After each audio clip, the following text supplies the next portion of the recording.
Hello friends, இன்றைக்கி நம்ம பார்க்க போகிறது 2000 ரிலீஸ் ஆன ஒரு இங்கிலீஷ் மிஸ்ட்ரி த்ரில்லர் மூவி. படத்தோட பேர் பேட் சீட். இந்த படத்தோட ஒன்லைன் என்னென்னா, ஹீரோவோட ஒய்ஃபுக்கு இன்னொருத்தர் கூட அஃபேர் ஏற்படுது. ஒரு கட்டத்தில் ஒய்ஃபு மனசு திருந்தி அஃபேரை முடிச்சுக்கலான்னு டிசைட் பண்ணுறாங்க. ஹீரோ கிட்ட உண்மையை ஒத்துக்கிட்டு மன்னிப்பும் கேட்குறாங்க. ஷாக்கான ஹீரோ ஒய்ஃப் மேலே கோவப்பட்டு வீட்டை விட்டு வெளியே போயிடுறாரு. கோவம் குறைஞ்சு வீட்டுக்கு வந்து பார்க்குறப்ப தான் தெரியுது ஒய்ஃபு கொலை செய்யப்பட்டு கிடக்குறாங்க. இதை யார் பண்ணதுன்னு ஹீரோ தேடி போகிறப்ப அடுத்தடுத்து பரபரப்பான சம்பவங்கள் நடக்குது. அது என்னன்னு இந்த வீடியோவில் டீட்டெயிலாக பார்க்கலாம். இது மாதிரி இன்ட்ரெஸ்டிங்கான த்ரில்லிங்கான டிடெக்டிவ் அண்ட் இன்வெஸ்டிகேஷன் மூவிஸ் நீங்கள் பார்க்கணும்னு நினச்சிங்கன்னா நம்மளோட வாய்ஸ் ஆஃப் சேனலை சப்ஸ்கிரைப் பண்ணி எனக்கு சப்போர்ட் பண்ணுங்கள் ஃப்ரெண்ட்ஸ். படத்தோட ஓப்பனிங் சீனில் ஒரு ஹஸ்பண்ட் அண்ட் ஒய்ஃப்குள்ள கான்வர்சேஷன் நடக்குது. இதில் ஹஸ்பண்ட் பேர் பிரஸ்டன், இவர் தான் படத்தோட ஹீரோ. ஒய்ஃப் பேர் எமிலி. ஹீரோ கோக் வாங்குறதுக்காக கடைக்கு போகலான்னு ரெடி ஆகுறாரு. அப்போ மழை பெய்யவும் கொடை எங்கன்னு தேடிட்டு இருக்காரு. ஏன்னா ஹீரோக்கு மழைன்னா பிடிக்காது. அப்போது ஒய்ஃப் இருந்துட்டு உங்ககிட்ட கொஞ்சம் பேசணும்னு சொல்லவும், நான் போயிட்டு வந்ததுக்கப்புறம் பேசிக்கலான்னு ஹீரோ சொல்கிறாரு. பொறுமையை இழந்த ஒய்ஃபு ஒரு பெரிய உண்மையை போட்டு உடைக்கிறாங்க. ஒய்ஃபுக்கு இன்னொருத்தர் கூட தொடர்பு இருக்கா. இதை கேட்டு ஹீரோ ஷாக் ஆகி நிற்கிறாரு. என்னால் இதுக்கு மேலே மறைக்க முடியல, சாரின்னு ஒய்ஃப் சொல்கிறாங்க. யாரை வேணும் ஹீரோ கேட்க, அவனோட பேர் முக்கியம் இல்லைன்னு ஒய்ஃப் சொல்லிடுறாங்க. ஹீரோ எப்பயுமே வேலைன்னு இருந்தனால ஒய்ஃபு கொஞ்சம் ட்ராக் மாதிரி போயிட்டாங்க. மற்றபடி ஒய்ஃபுக்கு ஹீரோ மேலே இன்னுமே லவ் இருக்கு. அதனால் அஃபேரை இதுக்கு மேலே கண்டினியூ பண்ண ஒய்ஃப் விரும்பலை. அதை ஹீரோக்கு புரிய வைக்க ஒய்ஃப் ட்ரை பண்ணுறாங்க. ஆனால் ஹீரோ இதை தாங்கிக்க முடியாமல் கோவத்தில் கத்துறாரு. அப்போ லேண்ட்லைனுக்கு கால் வருது. ஹீரோ அதை அட்டென்ட் பண்ணதும் எமிலி கிட்ட பேசணும்னு ஒருத்தர் சொல்கிறாரு. அது வேற யாரும் இல்லை, ஒய்ஃப் அஃபேர் வச்சிருந்த ஆள் தான். அவரோட முகத்தை நமக்கு காட்டல. அவரோட பேர் ஜொனாத்தன். அஃபேரை முடிச்சுக்கலான்னு ஜொனாத்தனுக்கு ஒய்ஃப் லெட்டர் போட்டிருக்காங்க போல். அதை பற்றி டிஸ்கஸ் பண்ண தான் இப்போ கால் பண்ணிக்காரு. உன்னோட ஒய்ஃப் மேலே உண்மையாக லவ் வச்சுருக்கதே நான் தானே அந்த ஆள் சொல்லவும் ஹீரோ டென்ஷன் ஆகி காலை கட் பண்ணிடுறாரு. நான் உங்ககிட்ட பேசணும்னு ஒய்ஃப் சொல்கிறாங்க. அதை காதலையும் வாங்காமல் ஹீரோ கோவமாக வீட்டை விட்டு வெளியே போயிடுறாரு. ஒரு காஃபி ஷாப்பில் உட்காந்து ஒய்ஃப் பண்ண துரோகத்தை நினச்சி கண் கலங்குறாரு. லேட் நைட்டு கோவம் குறைஞ்சதுக்கப்புறம் ஹீரோ வீட்டுக்கு திரும்பி வராரு. ஒய்ஃப் கிட்ட பேசலான்னு பார்த்தா அவங்க தரையில் பேச்சு மூச்சு இல்லாமல் கிடக்காங்க. ஹீரோ ஒய்ஃபை தூக்கிட்டு போய் ஹாஸ்பிட்டல் அட்மிட் பண்ணுறாரு. நடந்த சம்பவத்தை பற்றி போலீஸ் ஹீரோ கிட்ட விசாரிக்கிறாங்க. ஒய்ஃபுக்கு ஜொனாத்தன் ஒருத்தர் கூட அஃபேர் இருந்ததை பற்றி ஹீரோ சொல்கிறாரு. ஏன்னா ஒய்ஃப் அஃபேரை முடிச்சுக்க டிசைட் பண்ணனால தான் ஜொனாத்தன் தான் கோவத்தில் இப்படி பண்ணியிருக்கணும்னு ஹீரோ நினைக்கிறாரு. ஆனால் ஜொனாத்தனோட லாஸ்ட் நேம் அட்ரஸ்னு எதுவுமே ஹீரோக்கு தெரில. இந்த பக்கம் டாக்டர்ஸ்னால ஒய்ஃபை காப்பாற்ற முடியாமல் போக ஒய்ஃப் இறந்து போயிடுறாங்க. அடுத்த சீனில் ஒய்ஃபோட ஃபினரல் முடிஞ்சு ஹீரோ வீட்டில் தனியாக உட்காந்து ஒய்ஃபை நினச்சி ஃபீல் பண்ணுறாரு. அங்கே ஒய்ஃபோட கபோர்டில் இருக்கிற ஒரு ஸ்டோரேஜ் பாக்ஸை ஹீரோ திறந்து பார்க்குறாரு. அதில் நிறைய லெட்டர்ஸாக இருக்குது. அது எல்லாமே ஜொனாத்தன் ஒய்ஃபுக்கு எழுதின லவ் லெட்டர்ஸு. அதில் ஜொனாத்தனோட முழு பேரும் அட்ரஸும் இருக்குது. லெட்டர்ஸை படித்ததுமே ஹீரோக்கு ஜொனாத்தன் மேலே இன்னும் கோவம் அதிகமாகுது. வேகமாக கார் எடுத்துகிட்டு ஜொனாத்தனோட அட்ரஸ்க்கு போகிறாரு. கதவு லாக்கை உடச்சிட்டு ஹீரோ உள்ளே போய் பார்க்குறாரு. என்னோட ஒய்ஃபுக்கு என்ன நடந்துச்சுன்னு ஹீரோ கத்துறாரு. அப்போ பின்னாடி இருந்து ஒருத்தன் வந்து ஹீரோவை அட்டாக் பண்ணுறாரு. இவர் தான் ஜொனாத்தன் போல். ரெண்டு பேருக்கும் சண்டை நடக்குது. யார் ஒய்ஃபுக்கு யாரோட லவ் லெட்டர் எழுதுறதுன்னு ஹீரோ பேப்பர் வெயிட்டை எடுத்து ஜொனாத்தனோட தலையிலே ரிப்பீட்டடாக அடித்து சாகடிக்கிறாரு. கையில் பட்ட ரத்தக்கரையெல்லாம் க்ளீன் பண்ணிட்டு டெட் பாடியை பெட்ஷீட்டில் சுற்றி காரில் போட்டு கொண்டு போகிறாரு. கொட்டுற மழையில் பாடி இழுத்துட்டு போய் ஆள் நடமாட்டமே இல்லாத இடத்துல புதைச்சிட்றாரு. அடுத்த நாள் காலையில் ஹீரோ வீட்டில் இருக்கிறப்ப இன்னொரு ரூமில் டிவி ஓடுற சவுண்டு கேட்குது. ஹீரோ அந்த ரூமுக்கு போய் பார்த்தா நைட்டு ஜொனாத்தனை கொலை பண்ணது டிவியில் வீடியோவாக ஓடிட்டுருக்கு. அப்போ பின்னாடி ஒருத்தர் வந்து ஹீரோவோட தலையில் கன்னை வச்சுட்டு நீ ஆளை மாற்றி கொலை பண்ணிட்டேன்னு சொல்கிறாரு. ட்விஸ்ட் என்னன்னா, இவர் தான் உண்மையான ஜொனாத்தன். ஹீரோ கொலை பண்ணது ஜொனாத்தனோட தம்பி. அவர் ஒரு mentally retarded person. Night hero அத்துமீறி நுழைஞ்சனால ஒரு பயத்தில் தம்பி அட்டாக் பண்ணிக்கார் போல். அவர் தான் ஜொனாத்தன் நினச்சி ஹீரோ கொலையே பண்ணிட்டாரு. தம்பியை மானிட்டர் பண்ணுறதுக்காக ஜொனாத்தன் வீட்டில் கேமரா வச்சுருந்துருக்காரு. அந்த வீடியோ டேப்பை பார்த்ததுக்கு அப்புறம் தான் ஹீரோ வந்து கொலை பண்ணிட்டு போனது ஜொனாத்தனுக்கு தெரிய வருது. இன்னைக்கு தம்பியோட பர்த்டே போல். குழந்த மாதிரி நான் பார்த்துக்கிட்ட தம்பியை கொலை பண்ணிட்டியேடான்னு ஜொனாத்தன் சொல்லிக்கிட்டு இருக்கும் போதே நெய்பர் வந்து கதவை தட்டுறாரு. ஒய்ஃப் இறந்த சோகத்தில் ஹீரோ இருக்கிறனால அவரை பார்த்துட்டு சாப்பாடு கொடுக்கறக்காக நெய்பர் வந்திருக்காரு. நெய்பர் ஜொனாத்தனை பார்த்ததும் நீங்கள் யார் ஃப்ரெண்டான்னு பேச ஆரம்பிக்கிறாரு. சாப்பாடை ஃப்ரிட்ஜில் வச்சுட்டு வந்துடுறேன்னு சொல்லிட்டு ஹீரோ போகிறாரு. அப்படியே வீட்டுக்கு பின்பக்கமாக போய் காரில் ஏறி அங்கேருந்து எஸ்கேப் ஆயிடுறாரு. ஜொனாத்தனால ஹீரோவை பிடிக்க முடியல. கொஞ்ச நேரத்துலேயே ஹீரோவோட வீட்டுக்கு போலீஸ் வராங்க. ஒய்ஃப் கொலை செய்யப்பட்ட கேஸில் ஹீரோவை இன்வெஸ்டிகேட் பண்ணுறதுக்காக வந்த போலீஸு வீட்டில் ஹீரோ இல்லைன்னு தெரிஞ்சுக்கிறாங்க. அடுத்து நைட் டைமில் ஹீரோ தான் வழக்கமாக போகிற காஃபி ஷாப்பில் உட்காந்துட்ருக்காரு. அப்போ அங்கே வந்து ஒரு போலீஸ் ஆஃபீஸரோட வாக்கி டாக்கியில் சஸ்பெக்ட் தப்பி ஓட்டம்னு கண்ட்ரோல் ரூம்லேருந்து இன்ஃபர்மேஷன் வருது. அது வேற யாரும் இல்லை, ஹீரோ தான் சொல்கிறாங்க. சஸ்பெக்ட் கடைசியாக ரெட் ஜாக்கெட்டும் கிரே பேண்ட்ஸும் போட்டிருந்தாருன்னு அடையாளத்தோட சொல்லவும் காஃபி ஷாப்பில் இருந்த கஸ்டமர்ஸ் எல்லாருமே ஹீரோ சந்தேகமாக பார்க்குறாங்க. இதை புரிஞ்சுக்கிட்ட ஹீரோ உடனே அங்கேருந்து கிளம்பிடுறாரு. நல்ல வேளை அந்த போலீஸ் ஆஃபீஸர் பார்க்கல. கால் போன போக்கில் போன மாதிரி ஹீரோ கார் போன போக்கில் போய்கிட்டே இருக்காரு. ஒரு இடத்துல காரை நிப்பாட்டி உட்காந்துட்டு இருக்கிறப்ப ஹீரோக்கு கால் வருது. கால் பண்ணது ஜொனாத்தன். இந்த நம்பர் உனக்கு எப்படி தெரியும்னு ஹீரோ கேட்குறாரு. உன்னோட வாய்ஸ் தான் எப்போவோ கொடுத்தாங்கன்னு ஜொனாத்தன் சொல்கிறாரு. ஹீரோவை பழிக்கு பழி வாங்கணும்னு ஜொனாத்தன் வெறியோடு இருக்காரு. தம்பியை ஹீரோ கொலை பண்ணுற வீடியோ டேப்பு ஜொனாத்தன் கிட்ட இருக்கு. அதனால ஹீரோவால் போலீஸ்கிட்டையும் போக முடியாது. இப்போ என்ன பண்ணுறதுன்னு ஹீரோ யோசிக்கிறப்ப யாரோ கார் கண்ணாடியை ஷூட் பண்ணுறாங்க. அதுவும் ஜொனாத்தன் தான். ஹீரோ வழக்கமாக போகிற காஃபி ஷாப் எதுன்னு ஜொனாத்தனுக்கு தெரியும். அதனால ஹீரோவை கரெக்டாக ஃபாலோ பண்ணி வந்திருக்காரு. இப்போ ஷூட் பண்ணிக்கிட்டே ஹீரோவை சேஸ் பண்ணுறாரு. ஹீரோ சந்து பொந்தெல்லாம் ஓடி ஓடி தப்பிக்க ட்ரை பண்ணுறாரு. அப்போ ஜொனாத்தன் கீழே விழுகவும் அவரோட கன்னை ஹீரோ எடுத்துக்கிறாரு. வீடியோ டேப் எங்கன்னு ஹீரோ கேட்க, முடிஞ்சா என்ன ஷூட் பண்ணுன்னு ஜொனாத்தன் சொல்கிறாரு. அப்போ போலீஸ் கார் சைரன் சவுண்டு கேட்கவும் ஹீரோ திரும்பி பார்க்குறாரு. அந்த கேப்பில் ஜொனாத்தன் ஹீரோ அடிச்சுட்டு அங்கேருந்து ஓடிடுறாரு. ஹீரோவும் போலீஸ்கிட்ட மாட்டிக்காமல் தப்பிச்சு ஓடுறாரு. அடுத்த சீனில் ஹீரோ ஜொனாத்தனோட வீட்டுக்கு போகிறாரு. அங்கே கிடக்கிற வீடியோ டேப்ஸை ஒன்றொன்னா டிவியில் போட்டு பார்க்குறாரு. அது எதுவுமே ஹீரோ தேடி வந்த டேப்பே இல்லை.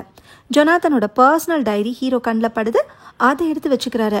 அடுத்து புக் ஷெல்ஃபில் ஷெர்லாக் ஹோம்ஸ் புக்ஸை பார்த்ததும் ஹீரோக்கு ஒரு ஐடியா தோணுது. டெலிஃபோன் பூத்துக்கு போய் அங்கே இருக்கிற டைரக்டரை புரட்டி பார்க்குறாரு. அதில் ஒரு ப்ரைவேட் டிடெக்டிவோட விளம்பரம் இருக்கு. அந்த அட்ரஸ்க்கு ஹீரோ போகிறாரு. இந்த ப்ரைவேட் டிடெக்டிவோட பேர் ரிச்சர்டு. நான் டிடெக்டிவ்னே சொல்கிறேன். ஜொனாத்தன் கிட்ட இருக்கிற வீடியோ டேப் எடுக்கிறதுக்கு டிடெக்டிவ் கிட்ட ஹீரோ ஹெல்ப் கேட்குறாரு. என்ன நடந்துச்சு, வீடியோ டேப்பில் என்ன இருக்குன்னுலாம் ஹீரோ சொல்ல விரும்பல. ஒரு பிளாக்மெயிலர் கிட்டேருந்து வீடியோ டேப்பை வாங்கி கொடுத்தா போதும்னு ஹீரோ சொல்கிறாரு. இதுக்கு ஃபீஸ் $300 ஆகும்னு டிடெக்டிவ் சொல்கிறாரு. இவர்கிட்டையும் போலீஸ் ஸ்கேனர் இருக்குது. அதனால் போலீஸ் தேடிட்டு இருக்கிற சஸ்பெக்ட் ஹீரோ தான்னு டிடெக்டிவ் கெஸ் பண்ணிட்டாரு. நீ தான் உன்னோட ஒய்ஃபை கொலை பண்ணியான்னு டிடெக்டிவ் கேட்க, அது நான் இல்லைப்பான்னு ஹீரோ சொல்கிறாரு. டிடெக்டிவ் கேள்வி கேட்டுக்கிட்டே இருக்கவும் இது சரியாக வராதுன்னு கிளம்பலான்னு ஹீரோ சொல்கிறாரு. ஹீரோக்கு ஒரு பக்கம் போலீஸ் நெருக்கடியும் இன்னொரு பக்கம் பிளாக்மெயிலர் நெருக்கடியும் இருக்கிறது டிடெக்டிவ் புரிஞ்சுக்கிறாரு. வீடியோ டேப்பை பிளாக்மெயிலர் கிட்டேருந்து வாங்கி கொடுக்கலான்னு டிடெக்டிவ் டிசைட் பண்ணுறாரு. ஹீரோக்காக ஃபீஸையும் $200 குறைச்சிக்கிறாரு. இது போக ஹீரோ சேஃபாக தங்குறதுக்கு டவுனுக்கு வெளியில் இருக்கிற லாட்ஜுக்கு போக சொல்லி அனுப்பி வைக்கிறாரு. அடுத்த சீனில் ஹீரோ லாட்ஜ் ரூமில் இருக்காரு. ஜொனாத்தனோட வீட்டிலேருந்து எடுத்துகிட்டு வந்த டைரியை ரீட் பண்ண ஆரம்பிக்கிறாரு. ஹீரோவோட ஒய்ஃபை ஃபஸ்ட் டைம் பார்த்தது, அவங்க கிட்ட பேசி பழக ஆரம்பிச்சதுன்னு எல்லாத்தையுமே ஜொனாத்தன் எழுதி வச்சிருக்காரு. ஜொனாத்தன் ஒரு பேக்கரி நடத்திட்டு இருந்திருக்கார் போல. அவரோட பேக்கரிக்கு ஹீரோவோட ஒய்ஃபு ஒரு நாள் போயிருக்காங்க. அப்போ தான் ஃபஸ்ட் டைம் அவங்கள ஜொனாத்தன் பார்த்துருந்துருக்காரு. ஒரு அழகான பொண்ணோட முகத்தில் சோகம் தெரியுதுன்னு ஜொனாத்தன் நோட் பண்ணிக்காரு. தொடர்ந்து ஒரு வாரமாக ஹீரோவோட ஒய்ஃபு பேக்கரிக்கு போயிருக்காங்க. ஜொனாத்தன் அவங்க கிட்ட பேச ஆசைப்பட்டு டின்னருக்கு இன்வைட் பண்ணிக்காரு. ஒய்ஃபும் அதை அக்செப்ட் பண்ணிக்காங்க. ஏன்னா ஹீரோ ஒய்ஃப் கூட டைம் ஸ்பெண்ட் பண்ணவே இல்லைல்ல. இப்படி தான் ஜொனாத்தனுக்கும் ஹீரோவோட ஒய்ஃபுக்கும் நெருக்கம் அதிகமாக இருக்கு. அவங்க கல்யாணம் ஆனவங்கன்னு ஜொனாத்தனுக்கு அப்புறம் தான் தெரியவே வந்திருக்கு. ஜொனாத்தனுக்கும் கொஞ்சம் குற்ற உணர்ச்சியாக இருந்திருக்கு. ஆனால் ஒய்ஃபு ஹீரோவோட ஜொனாத்தன் கூட இருக்கிறத விரும்பியிருக்காங்க. இந்த விஷயங்களை டைரியில் ரீட் பண்ணதும் ஹீரோக்கு கொஞ்சம் வருத்தமாக இருக்குது. குளிச்சுட்டு வந்து பார்க்குறப்ப ரூமில் ஒரு பேப்பர் வெயிட் இருக்கு. ஜொனாத்தனோட தம்பியை இதை வச்சு தான் ஹீரோ அடித்தார். ரத்தக்கரை கூட இருக்குது. இது எப்படி இங்கே வந்துச்சுன்னு ஹீரோக்கு ஷாக்கிங்காக இருக்குது. ஒருவேளை ஜொனாத்தன் இங்கேயும் வந்துட்டானான்னு ஹீரோ யோசிக்கிறாரு. அந்த பேப்பர் வெயிட்டை வெளியே கொண்டு போய் அடித்து உடச்சிடுறாரு. அடுத்து ரூம் லேண்ட்லைனுக்கு கால் வருது. ஆனால் ஹீரோ அட்டன் பண்ணவே இல்லை. ஏன்னா எந்த காலையும் அட்டன் பண்ண வேண்டான்னு டிடெக்டிவ் சொல்லியிருக்காரு. அடுத்த நாள் காலையில் ஹீரோவோட ரூமுக்கு டிடெக்டிவ் வராரு. நேற்று நைட்டு பிளாக்மெயிலில் கால் பண்ண நான் எடுக்கவே இல்லைன்னு ஹீரோ சொல்ல, காலை அட்டன் பண்ணாமே அவன் தானே எப்படி தெரியும்னு டிடெக்டிவ் கேட்குறாரு. பேப்பர் வெயிட் மேட்ரை ஹீரோ சொல்ல விரும்பாமல் பிளாக்மெயிலர் என்னை வாட்ச் பண்ணிட்டு இருக்கிற மாதிரி ஃபீல் ஆச்சுன்னு சொல்கிறாரு. இப்போ மறுபடியும் லேண்ட்லைனுக்கு கால் வருது.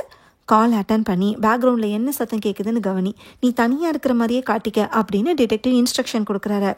ஆனால் ஜொனாத்தன் டிடெக்டிவை விட ஒரு ஸ்டெப் ஃபாஸ்ட்டாக இருக்காரு. நேற்று நைட்டு ஹீரோ இங்கே வந்தது, மர்டர் வெப்பனை உடைச்சது, இப்போ டிடெக்டிவ் வந்திருக்குதுன்னு எல்லாமே ஜொனாத்தனுக்கு தெரியுது. டிடெக்டிவ் கிட்ட ஃபோனை கொடுன்னு ஜொனாத்தன் சொல்லவும் ஹீரோ கொடுக்குறாரு. எங்கள் விளையாட்டில் நீங்கள் எதுக்கு குறுக்க வரீங்க, அவனுக்கு ஹெல்ப் பண்ணுறதை விட்டுருங்க, வேணும்னா உங்கள் ஃபீஸை நான் 2 மடங்காக தரேன்னு ஜொனாத்தன் சொல்கிறாரு. ஆனால் டிடெக்டிவ் அதுக்கு ஒத்துக்கல. அப்படின்னா உங்கள் உயிரும் போயிடும்னு ஜொனாத்தன் மிரட்டுறாரு. உன்னால் முடிஞ்சதை பார்த்துக்கன்னு டிடெக்டிவ் காலை கட் பண்ணி விட்டுறாரு. கால் வந்த நம்பரை காலர் ஐடி டிவைஸில் பார்த்து டிடெக்டிவ் நோட் பண்ணிட்டு ஆப்ரேட்டர் ஆஃபீஸ்க்கு கால் பண்ணி அந்த நம்பரோட அட்ரஸை தெரிஞ்சுக்கிறாரு. அடுத்த சீனில் ஜொனாத்தனோட பேக்கரியை காட்டுறாங்க. பேக்கரியோட மாடியில் இருக்கிற அட்ரஸ்ல இருந்து தான் ஜொனாத்தன் கால் பண்ணிக்காரு. இப்போ ஹீரோவும் டிடெக்டிவும் அங்கே ஜொனாத்தன் இல்லைன்னு கன்ஃபார்ம் பண்ணிட்டு யாருக்கும் தெரியாமல் நுழையிறாங்க. வீடியோ டேப் இங்கே இருக்கான்னு 2 பேரும் தேடி பார்க்குறாங்க. டிவி கிட்ட இருக்கிற வீடியோ டேப்ஸ் எல்லாத்தையுமே ஹீரோ ஒரு பேக்கில் எடுத்து வைக்கிறாரு. அப்போ ஜொனாத்தன் அங்கே வந்து டிடெக்டிவோட கையில் கத்தியாலே குத்திடுறாரு. ஹீரோவை ஷூட் பண்ணுறதுக்கு எய்ம் பண்ணுறாரு. அப்போ ஹீரோக்கும் ஜொனாத்தனுக்கும் சண்டை நடக்குது. இதை பேக்கரி எம்ப்ளாயர் ஒருத்தர் பார்த்துட்டு போலீஸ்க்கு இன்ஃபார்ம் பண்ணிடுறாரு. ஜொனாத்தன் கிட்ட இருந்து கன் எடுக்கிறப்ப ஹீரோவோட கையில புல்லட் பட்டுது. ஹீரோ கன் எடுத்து காட்டி டேப் எங்கன்னு கேட்க, முடிஞ்சா என்னை ஷூட் பண்ணுன்னு ஜொனாத்தன் சொல்றாரு. அவனை ஷூட் பண்ணிடாத, நமக்கு டேப் தான் முக்கியம்னு டிடெக்டிவ் சொல்றாரு. இப்ப போலீஸோட கார் சைரன் சவுண்ட் கேக்குது. இனிமே போலீஸ் உங்களை பார்த்துப்பாங்கன்னு சொல்லிட்டு ஜொனாத்தன் போலீஸோட கண்ணில் படாம அங்கிருந்து போயிடுறாரு. ஏன்னா ஹீரோவோட ஒய்ஃப் கூட அஃபேர்ல இருந்த ஜொனாத்தன் இவர் தானே இப்ப போலீஸ்க்கு தெரிஞ்சிடும். ஹீரோவும் டிடெக்டிவும் போலீஸ் வரதுக்குள்ள ஃபயர் எக்ஸிட் வழியை தப்பிச்சு கார்ல எஸ்கேப் ஆயிடுறாங்க. அடுத்த சீன்ல டிடெக்டிவ் ஹீரோ கூட்டிட்டு தனக்கு தெரிஞ்ச ஒரு பையனோட அப்பார்ட்மெண்ட்டுக்கு போறாரு. இவன் ஒரு மெடிக்கல் ஸ்டூடெண்ட். டிடெக்டிவ்க்கு கையில கத்தி குத்தின காயம் இருக்கு, ஹீரோக்கு கையில புல்லட் பட்ட காயம் இருக்கு. அதுக்கு ஹெல்ப் பண்ண சொல்லி டிடெக்டிவ் கேட்குறாரு. இதெல்லாம் இன்னும் நான் கத்துக்கவே இல்லையேன்னு ஸ்டூடெண்ட் சொல்றான். நீ மட்டும் இந்த ஹெல்ப் பண்ணிட்ட, எனக்கு தர வேண்டிய கடனெல்லாம் திருப்பி தர வேண்டான்னு டிடெக்டிவ் சொல்லவும் ஸ்டூடெண்ட்டு தனக்கு தெரிஞ்ச அளவுக்கு 2 பேருக்கும் ஃபர்ஸ்ட் எய்ட் பண்றான். ஹீரோவோட கையில பட்ட புல்லட்டு வெளியே போயிடுச்சு, அதனால பெரிய அளவுக்குலாம் டேமேஜ் இல்லை. ஹீரோ ஜொனாத்தனோட டைரியில் அடுத்த பேஜை ரீட் பண்ண ஆரம்பிக்கிறாரு. ஹீரோவோட ஒய்ஃபு ஜொனாத்தனோட வீட்டுக்கு போனப்ப அங்க இருந்த ஜொனாத்தனோட தம்பியை பார்த்துருக்காங்க. மன வளர்ச்சி இல்லாத தம்பி ஹீரோவோட ஒய்ஃபை குடும்பத்துல ஒரு ஆளா நினைச்சு சந்தோஷப்பட்டிருக்காரு. ஒய்ஃபு இப்படி வந்துட்டு போறது கூட தெரியாத அளவுக்கு அவங்களோட ஹஸ்பண்ட் கேர் பண்ணாம இருக்காருன்னு ஹீரோவை பத்தியும் ஜொனாத்தன் எழுதியிருக்காரு. இது எல்லாத்தையுமே ஹீரோ ரீட் பண்ணிக்கிட்டு இருக்கிறப்ப வெளியே போலீஸ்காரோட சைரன் சவுண்ட் கேட்குது. இங்கேயும் வந்துட்டாங்களான்னு ஹீரோவும் டிடெக்டிவும் அலர்ட் ஆகுறாங்க. ஹீரோக்கு ஹெல்ப் பண்ணனால டிடெக்டிவும் வாண்டட் லிஸ்ட்ல வந்துட்டாரு. இப்போ எப்படி தப்பிக்கிறதுன்னு யோசிச்சு ஒரு ஐடியா பண்ணுறாங்க. கீழே பார்க்கிங் ஏரியாவில் ஸ்டூடெண்ட்டோட கார் நிற்கிது. போலீஸும் அங்கே தான் இருக்காங்க. நாங்கள் அப்பார்ட்மெண்ட்டோட பேக் எக்ஸிட்க்கு போகிறோம், நீ கார் எடுத்துகிட்டு வந்துடுன்னு சொல்லிட்டு டிடெக்டிவும் ஹீரோவும் போகிறாங்க. ஸ்டூடெண்ட்டு தன்னோட கார் கிட்ட போகிறப்ப ஒரு போலீஸ் ஆஃபீஸர் வராரு. 2 பேர் இந்த பக்கமாக வந்தாங்க. நீ பார்த்தியான்னு போலீஸ் ஆஃபீஸர் கேட்க, நான் பார்க்கலையேன்னு ஸ்டூடெண்ட்டு சமாளிக்க ட்ரை பண்ணுறான். அப்போ ஸ்டூடெண்ட்டோட கையில் ரத்தக்கரை இருக்கிறத பார்த்ததும் போலீஸ் ஆஃபீஸருக்கு சந்தேகம் வந்து அவனை அரெஸ்ட் பண்ணிட்டு போயிடுறாங்க. ஹீரோவும் டிடெக்டிவும் நைஸாக கூட்டமாக கலந்து அந்த பக்கமாக வந்து ஒரு காரில் ஏறி போயிடுறாங்க. இது எல்லாத்தையுமே தூரத்தில் நின்று ஜொனாத்தன் நோட் பண்ணுறாரு. அடுத்த சீனில் ஹீரோவும் டிடெக்டிவும் ஒரு லாட்ஜில் இருக்காங்க. பேக்கரியோட மாடியிலேருந்து ஹீரோ சில டேப்ஸ் எடுத்துகிட்டு வந்தார்ல, அது எல்லாத்தையுமே டிவியில் போட்டு பார்க்குறாரு. அதில் ஜொனாத்தனும் ஹீரோவோட ஒய்ஃபும் பெட்டில் ரொமான்டிக்காக பேசிக்கிட்ட வீடியோ இருக்குது. அதில் ஒய்ஃப் என்ன சொல்கிறாங்கன்னா, ஹீரோ மேலே எனக்கு லவ் இருக்குது, ஆனால் அவர் தான் ஒர்க்கில் மூழ்கிட்டாரு, எனக்கு இந்த வாழ்க்கை பழைய மாதிரி இல்லைன்னு ஒய்ஃப் ரொம்ப வருத்தப்பட்டிருக்காங்க. அந்த வீடியோவை பார்த்துட்டு ஹீரோ இமோஷனல் ஆகிறாரு. அடுத்து ஜொனாத்தனும் தன்னோட ஒய்ஃபும் கிஸ் பண்ணிக்கிற வீடியோவை பார்த்துட்டு ஹீரோ டென்ஷன் ஆகி டிவியவே போட்டு உடச்சிடுறாரு. எனக்கு இன்னொரு சான்ஸ் கிடச்சிருந்தா நல்லா இருந்திருக்கும்னு தனக்கு தானே ஹீரோ வருத்தமாக சொல்கிறாரு. இதை பார்த்த டிடெக்டிவ் அப்படி என்னதான் ஏன் நடந்துச்சுன்னு கேட்குறாரு. ஒய்ஃபோட அஃபேரு, கொலை, அந்த கோவத்தில் ஜொனாத்தனை தேடி போனப்போ மிஸ்டேக்காக அவரோட தம்பியை கொலை பண்ணுது, அந்த வீடியோ டேப்பை வச்சு இப்போ ஜொனாத்தன் துரத்துறதுன்னு எல்லாத்தையுமே ஹீரோ சொல்லிடுறாரு. ஒய்ஃப் பண்ண துரோகத்தை தாங்க முடியாமல் இருந்த ஹீரோக்கு அவங்க கொலை செய்யப்பட்டது மேலும் வழியை கொடுத்துச்சு. அதுக்கு பழிவாங்க நினைச்சு தெரியாமல் ஒரு அப்பாவியை சாகடிச்சது ஹீரோக்கு குற்ற உணர்ச்சியாக இருக்கு.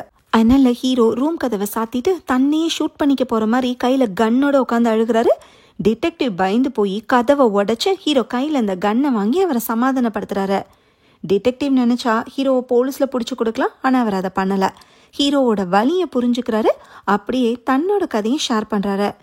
டிடெக்டிவ்க்கு கல்யாணம் ஆகி 12 வருஷம் கழிச்சு அவரோட ஒய்ஃப் விட்டுட்டு போயிருக்காங்க. கூடவே பொண்ணையும் கூட்டிட்டு போனனால டிடெக்டிவ் கடந்த 8 வருஷமா தனிமையில தான் வாழ்ந்துட்டு இருக்காரு. ஒரு நாள் கிராசரி ஸ்டோர்ல தன்னோட ஒய்ஃபை வேற ஒரு ஆள் கூட டிடெக்டிவ் பார்த்துருக்காரு. இன்னொரு கல்யாணம் பண்ணிக்கிட்டாங்க போல.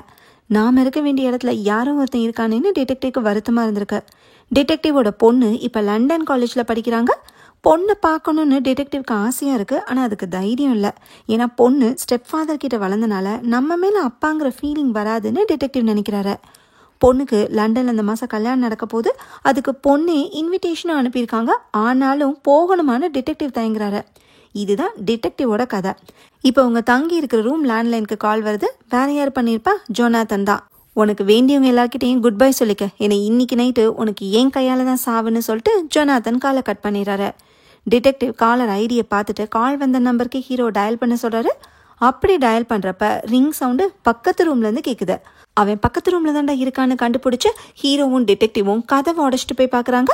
ஜொனாத்தன் ரூம்க்கு பின்பக்கமா வெளியே வந்து ஓடுறாரு. ஹீரோவும் டிடெக்டிவும் அவரை சேஸ் பண்ணி ஒரு வழியா மடக்கி பிடிச்சிடுறாங்க. ஜொனாத்தனோட பேண்ட் பாக்கெட்ல இருந்து அந்த வீடியோ டேப்பையும் எடுத்துக்கிறாங்க. அதுதான் எவிடன்ஸ் டேப்பான டிவியில பிளே பண்ணி ஹீரோ கன்ஃபார்ம் பண்றாரு. அப்படியே அந்த டேப்பை உடைச்சு போட்டுறாரு. அடுத்த சீன்ல ஹீரோவும் டிடெக்டிவும் ஜொனாத்தனை கூட்டிட்டு கார்ல போறாங்க. ஒரு கொலைகாரனுக்கு போய் ஹெல்ப் பண்றீங்களே, உங்களுக்கு நியாயமா இருக்கான்னு டிடெக்டிவ் கிட்ட ஜொனாத்தன் கேட்கிறாரு. டிடெக்டிவ் ஜொனாத்தனை பற்றி சில டீட்டெயில்ஸை கலெக்ட் பண்ணிக்காரு. என்ன விஷயம்னா, தம்பி 7 வயசாக இருக்கும்போது ஜொனாத்தன் அடித்ததில் தான் தம்பி பாதிக்கப்பட்டு மன வளர்ச்சி இல்லாமல் போயிட்டாரு. கடந்த 14 வருஷமாக தம்பியை ஜொனாத்தன் குழந்தை மாதிரி பார்த்துக்க வேண்டியதாகவும் போச்சு.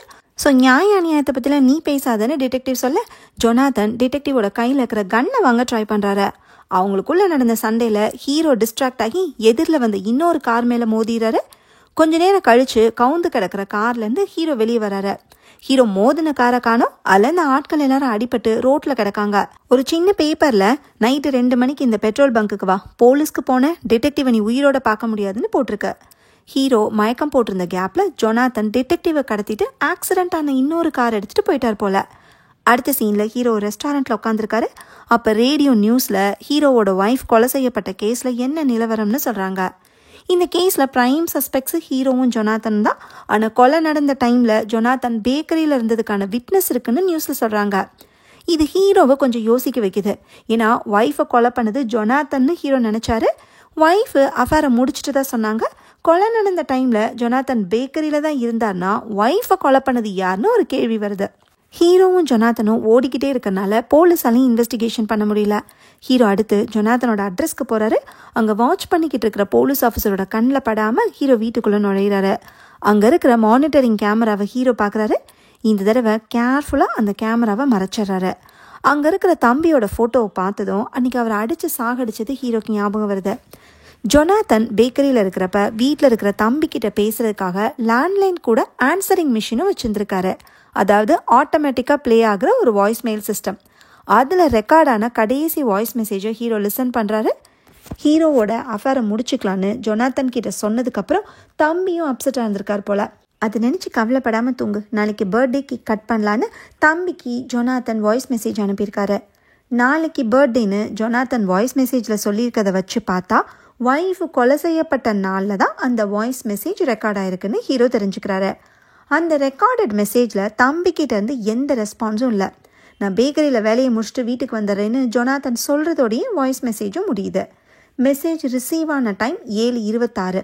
அன்னைக்கு அந்த டைமில் தான் ஹீரோ தான் வழக்கமாக போகிற காஃபி ஷாப்பில் உட்காந்து ஒய்ஃபை நினச்சி அழுதுட்டு இருந்தார். ஒய்ஃபை கொலை பண்ணது யாருன்னு இப்போ தான் நமக்கு காட்டுறாங்க. அது வேறு யாரும் இல்லை, ஜொனாத்தனோட தம்பி தான். ஜொனாத்தனை பிரிய போகிறதா ஹீரோவோட ஒய்ஃப் சொன்னது தம்பியை ட்ரிகர் பண்ணியிருக்கு. அதான் வீட்டுக்கு வந்து ஒய்ஃபை கழுத்தை பிடிச்சி நடிச்சிருந்துருக்காரு. தம்பி தான் கொலை பண்ணியிருக்கணும்னு இப்போ ஹீரோவும் கெஸ் பண்ணுறாரு. அடுத்த சீனில் ஹீரோ ஜொனாத்தன் வர சொன்ன பெட்ரோல் பங்க்குக்கு போகிறாரு. டிடெக்டிவ் எங்கன்னு ஹீரோ கேட்க, ஜொனாத்தன் ஹீரோவை அடித்து மயக்கமாக்கி காரில் கிட்னாப் பண்ணுறாரு. ஹீரோ கண் முழிச்சதும் அவரோட கையை கட்டி காட்டுக்குள்ளே கூட்டிகிட்டு போகிறாரு. ஹீரோவை எரிச்சு கொலை பண்ணுறதுக்காக தான் பெட்ரோல் கேனை ஜொனாத்தன் ரெடியாக வச்சுருக்காரு. அப்போ ஹீரோ வந்துக்கிட்டு, உன்னோட தம்பி தான் என் ஒய்ஃபை கொலை பண்ணான்னு சொல்கிறாரு. தன்னோட ஒய்ஃபை கொலை பண்ணது ஜொனாத்தன் தான் ஹீரோ தப்பாக நினச்ச மாதிரி ஜொனாத்தனும் ஹீரோ தான் கோவத்தில் கொலை பண்ணுறதா நினச்சிருந்துருக்காரு. இது பத்தாதுன்னு தம்பியை ஹீரோ கொலை பண்ணுற வீடியோவை பார்த்தனால தான் ஜொனாத்தன் வெறியோட ஹீரோவை சேஸ் பண்ணிக்கிட்டே இருந்திருக்காரு. நான் கோவப்பட்டு வீட்டை விட்டு வெளியே போன நேரத்தில் தான் உன் தம்பி தான் என் ஒய்ஃபை கொலை பண்ணிக்கான், அதனால தான் நீ கால் பண்ணப்போ அவன் வீட்டில் இல்லைன்னு ஹீரோ எக்ஸ்பிளைன் பண்ணுறாரு. ஆனாலும் ஜொனாத்தனால் நம்ப முடியல. அதனால் ஹீரோ ஜொனாத்தனை தள்ளி விட்டுட்டு காட்டுக்குள்ளே ஓடுறாரு. ஜொனாத்தன் பின்னாடியே போய் பெட்ரோலை ஊற்றி தீ வைக்கிறாரு. ஆனால் ஹீரோ ஆற்றுக்குள்ளே விழுகவும் தீ அணைஞ்சு போயிடுது. ஜொனாத்தன் விடாமல் ஹீரோ துரத்திட்டு போகிறப்ப 2 பேருமே ஸ்லிப் ஆகி ஒரு பள்ளத்தாக்கில் மரத்தோட வேரை பிடிச்சிட்டு தொங்குறாங்க. ஹீரோ மட்டும் கஷ்டப்பட்டு மேலே வந்து நடந்து போகிறப்ப ஜொனாத்தன் ஹெல்ப்னு கத்துறாரு. ஹீரோ மனசு கேட்காம திரும்பி வந்து ஜொனாத்தனுக்கு ஹெல்ப் பண்ணுறாரு.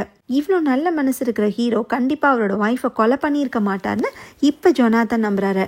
அது மட்டும் இல்லை, ஹீரோ சொல்கிறது உண்மையாக இருந்தால் தம்பி செஞ்ச தப்புக்கு தான் அவனுக்கு தண்டனை கிடச்சிருக்குன்னு ஜொனாத்தனுக்கு புரியுது. அதனால் ஹீரோ பழி வாங்குற எண்ணத்தை ஜொனாத்தன் கைவிடுறாரு. கார் டிக்கி ஓப்பன் பண்ணி டிடெக்டிவை ரிலீஸ் பண்ணுறாரு. ஹீரோவோட பிரச்சனை முடிஞ்சனால அவருக்கு பாய் சொல்லிட்டு டிடெக்டிவ் கிளம்புறாரு. கிளைமேக்ஸில் ஹீரோ போலீஸ்க்கு கால் பண்ணி தான் இருக்கிற லொக்கேஷனை இன்ஃபார்ம் பண்ணுறாரு. ஜொனாத்தனோட தம்பியை கொலை பண்ணுறதா சொல்லி ஹீரோ சரண்டர் ஆகுறாரு. இதே நேரம் ஜொனாத்தன் வீட்டுக்கு போய் ஆன்சரிங் மிஷினில் இருக்கிற வாய்ஸ் மெசேஜை ப்ளே பண்ணி பார்க்குறாரு. ஹீரோ கொடுத்த கன்ஃபெஷனை வச்சு போலீஸ் மோப்ப நாயோட போய் தம்பியோட பாடியை ரெக்கவர் பண்ணுறாங்க. ஹீரோக்கு தண்டனை கிடைக்குது. டிடெக்டிவ் தான் தன்னை சரண்டர் ஆக சொன்னதா போலீஸ்கிட்ட ஹீரோ சொன்னனால டிடெக்டிவ் மேலே போலீஸ் எந்த ஆக்ஷனும் எடுக்கல. ஜெயிலில் இருக்கிற ஹீரோவை டிடெக்டிவ் மீட் பண்ணுறாரு. பொண்ணோட கல்யாணத்தை டிடெக்டிவ் அட்டென்ட் பண்ணுறதுக்காக ஹீரோ அந்த மெடிக்கல் ஸ்டூடெண்ட் கிட்ட சொல்லி ஃப்ளைட் டிக்கெட் அரேஞ்ச் பண்ணிட்டார் போல. கண்டிப்பாக கல்யாணத்துக்கு போங்கன்னு ஹீரோ ரிக்வஸ்ட் பண்ணவும் டிடெக்டிவ் இமோஷ்னலாகி தேங்க் பண்ணுறாரு. ஜொனாத்தனுக்கு என்னாச்சுன்னு ஹீரோ கேட்க அதை பற்றி டிடெக்டிவ்க்கும் தெரில. அப்படியே கட் பண்ணி ஜொனாத்தனை காட்டுறாங்க. தம்பியோட சமாதிக்கு போய் பழைய மெமரிஸை நினச்சி ஃபீல் பண்ணுறாரு. அடுத்து பெட்ரோல் பங்க்குக்கு போய் காருக்கு பெட்ரோல் போடுறப்ப போலீஸ் வந்து ரவுண்ட் அப் பண்ணுறாங்க. தன் நேசித்த பொண்ணும் இல்லை, தம்பியும் இல்லை, இவங்க இல்லாத உலகத்தில் தனியாக வாழ முடியாதுன்னு ஜொனாத்தன் முடிவு பண்ணுறாரு. பெட்ரோலை தம்மேலேயே ஊற்றி தீ வச்சுக்கிட்டு சூசைட் பண்ணிக்கிறாரு. இங்கே ஹீரோவோட வாழ்க்கை ஜெயிலில் கண்டினியூ ஆகுது. தம்பியை கொலை பண்ணதுக்கான எவிடன்ஸே இல்லாதப்ப ஹீரோ தப்பிச்சிருக்கலாம். ஆனால் நடந்த எல்லாத்துக்குமே ஒரு வகையில் ஆரம்ப புள்ளியாக இருந்தது ஹீரோ தானே. ஹீரோ, ஒய்ஃபு, ஜொனாத்தன், தம்பி எல்லாருமே சந்தர்ப்ப சூழ்நிலையால் தப்பு பண்ணியிருந்தாலும் அவங்களுக்கான தண்டனை கிடைச்சிருச்சு.